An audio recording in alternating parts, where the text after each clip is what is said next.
एकदम दानेदार चूरमा के लड्डू इस तरह बनाएंगे तो आपके पूरे घर वाले तंदुरुस्त हो जाएंगे। अचानक से मीठा खाने का मन हो जाए तो उसके लिए पहले ही इसे बना के रख लो, क्योंकि बिना चीनी की स्वादिष्ट और सेहतमंद रेसिपी है ये। इसलिए आप जब भी इसे बनाना तो थोड़ा ज़्यादा ही बनाना। और तो और आपको वीडियो देखते-देखते ही इसमें से देसी घी की भीनी-भीनी खुशबू आने लग जाएगी, ऐसा पारंपरिक तरीका बताऊँगी। तो चलिए बिना देर किए जल्दी से हम ये हमारी रेसिपी शुरू करते हैं। पर सबसे पहले हेलो एवरीवन, ईट यम्मी डिशेज़ पर आपका स्वागत है। तो इसके लिए सबसे पहले हमें लेना है 1.5 कप गेहूं का आटा। यहाँ पर अगर आपके पास दरदरा पिसा हुआ मोटा आटा है तो चूरमा उससे बहुत पेस्ट बनता है, लेकिन अक्सर हमारे पास उस तरह का मोटा आटा हर समय नहीं होता है। तो हम क्या करेंगे कि नॉर्मल रोटी बनाने वाला गेहूं का आटा ले लेंगे 1.5 कप, और इसमें डाल देंगे आधा कप सूजी। इससे बिल्कुल ही वैसा टेक्सचर आएगा जो कि पारंपरिक चूरमा का होता है। अब इसमें हम डाल देंगे 1/4 कप बेसन, और फिर इसमें हम डालेंगे ये 1/4 टीस्पून नमक। ज़रा-सा नमक चूरमा में डालने से चूरमा का जो टेस्ट है वो बहुत ज़्यादा बढ़ जाता है। फिर इसमें हम 1/4 कप देसी घी डाल देंगे। मैं इन लड्डुओं को पूरा ही देसी घी से बनाकर तैयार करूँगी। अगर आप चाहें तो इसमें आधा घी और आधा तेल भी मिक्स कर सकते हैं, और हमेशा शुद्ध देसी घी का ही आप इसमें इस्तेमाल करें। अब इन सारी चीज़ों को हम हाथों से अच्छे से मिक्स करेंगे, और फिर आप देखना कि इसका जो मिक्सचर है वो इस तरह से क्रम्बली हो जाए, मतलब दानेदार हो जाए। और इसको जब हम हाथों में लें और इसकी मुठ्ठियाँ बनाएँ तो ये थोड़ी देर के लिए अपना स्ट्रक्चर होल्ड करके रखें। तो ये जो मोयन होता है उससे ये जो एकदम अंदर तक पकती है और चूरमा बहुत अच्छा बनता है। फिर इसमें हमें हल्का-सा गुनगुना गरम करके पानी लेना है और उससे इसका डो तैयार करना है। एक बार जब ये डो बन जाएगा, फिर अच्छे से आप 2-4 मिनट तक इसको मसल लेना और इसकी गुँथाई कर लेना, जिससे कि जो ये डो है वो एकदम स्मूथ हो जाएगा। आप देख सकते हैं यहाँ पर जो डो है काफ़ी ज़्यादा सख्त है। अब इसको हम क्या करेंगे कि कपड़े से ढक कर के 15 मिनट तक ऐसे ही छोड़ेंगे। फिर इसके बाद इसमें से हम छोटे-छोटे से मुठिया बनाकर तैयार करेंगे। यहाँ पर ट्रेडिशनल तरीके से जिस तरह चूरमा बनाया जाता है, वो तरीका मैं आपको बताने वाली हूँ। तो इसके लिए इस डो को आपको कोई शेप देने की ज़रूरत नहीं है। वैसे तो आप इसको कई तरीके से बना सकते हैं। आप चाहें तो इस डो से रोटी बेलकर भी इसको तैयार कर सकते हैं, या फिर बस हाथों में इस तरह से छोटा-सा पोर्शन डो का लीजिए और इसको बस हाथों में इस तरह से दबा दीजिए, तो इसकी इस तरह से मुठिया बन जाएगी। अब हम इनको देसी घी में ही फ्राई करेंगे, और घी इतना लेंगे जितना कि आगे इसी चूरमा में इस्तेमाल हो जाएगा। तो लगभग ये 3/4 कप मैंने देसी घी इस तरह से फ्राइंग पैन में डाल दिया है।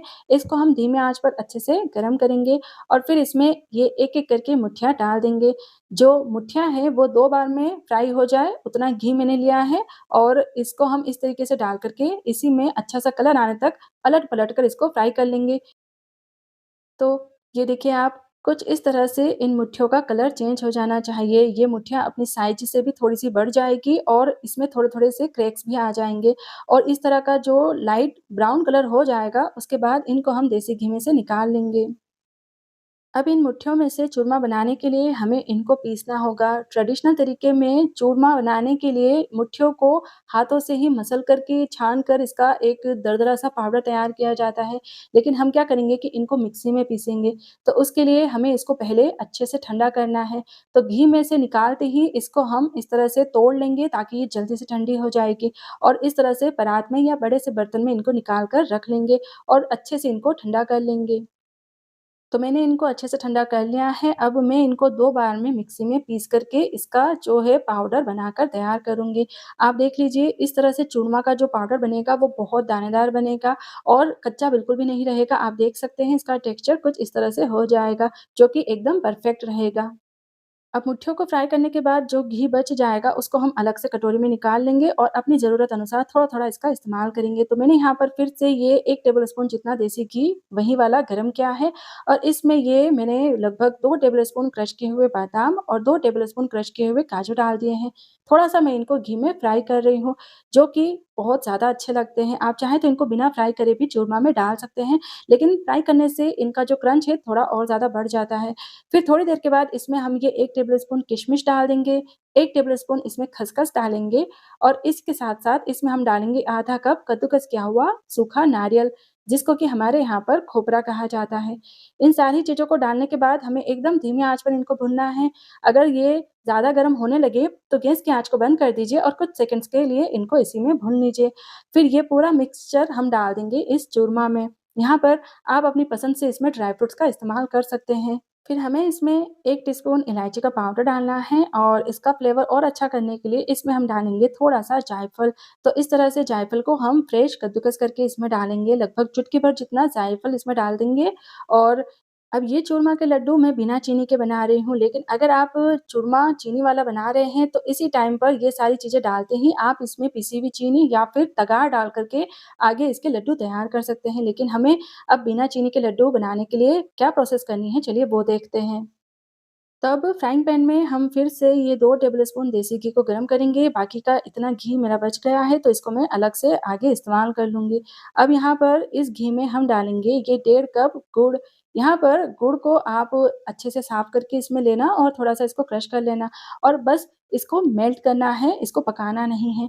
जैसे ही गुड़ पूरी तरह से पिघल जाएगा, फिर ये पूरा पिघला हुआ गुड़ हमें डालना है इस चूरमा में। इस बात का ध्यान आप ज़रूर रखना कि गुड़ को मेल्ट करते टाइम आपको इसे पकाना नहीं है, क्योंकि अगर आप गुड़ को ज़्यादा पका देंगे, तो चूरमा बहुत ज़्यादा ड्राई हो जाएगा और खाने में हार्ड लगेगा। बस यहाँ पर गुड़ को आप बिल्कुल धीमी आँच पर मेल्ट कर लेना और फिर बस इसको गरम-गरम में चूरमा में डाल देना और चम्मच से इसको पहले मिक्स करना। फिर इसको हाथों से भी आप अच्छे से मिक्स कर लीजिएगा और फिर इसके आप फटाफट से लड्डू बना लीजिएगा। अगर आपको इसके लड्डू नहीं बनाने हो तो चूरमा को आप चूरमा जैसे भी खा सकते हैं। बस गुड़ के साथ जो हमने देसी घी डाला है वो आप इसमें मत डालना। लड्डू बनाने के लिए एक्स्ट्रा बाइंडिंग के लिए हमें इसमें थोड़ा-सा ज़्यादा घी लगेगा और आप देखो एकदम सॉफ्ट, नरम, दानेदार से ये हमारे चूरमा के लड्डू बन कर के तैयार हो जाएँगे। शुद्ध देसी घी से बने हुए ये दानेदार स्वादिष्ट चूरमा के लड्डू जो भी खाएगा वो इसके स्वाद को कभी भूल ही नहीं पाएगा। और वहीं इसके साथ अगर आपने दाल बाटी या दाल बाफले बना लिए तो खाने वाले को मज़ा ही मज़ा आ जाएगा। तो बिना देर किए जल्दी से आप भी इस तरह से चूरमा के लड्डू बनाइए, खाइए और सबको खिलाइए। और फिर जब आपको मेरी ये रेसिपी पसंद आए तो ज़रूर से आप मेरी ये वीडियो को लाइक करें, सभी के साथ शेयर करें और हमारे चैनल ईट यम्मी शोज़ को प्लीज़ ज़रूर से सब्सक्राइब करें, ताकि आगे भी आपको मेरी ऐसी ही रेसिपीज़ देखने को मिलती रहे। और नई रेसिपीज़ की नोटिफ़िकेशन के लिए बेल आइकन पर क्लिक करना बिल्कुल ना भूलें। हम नेक्स्ट रेसिपी के साथ जल्द ही मिलते हैं। Till then, enjoy this tasty churma ke laddu and thanks for watching. Eat yummy.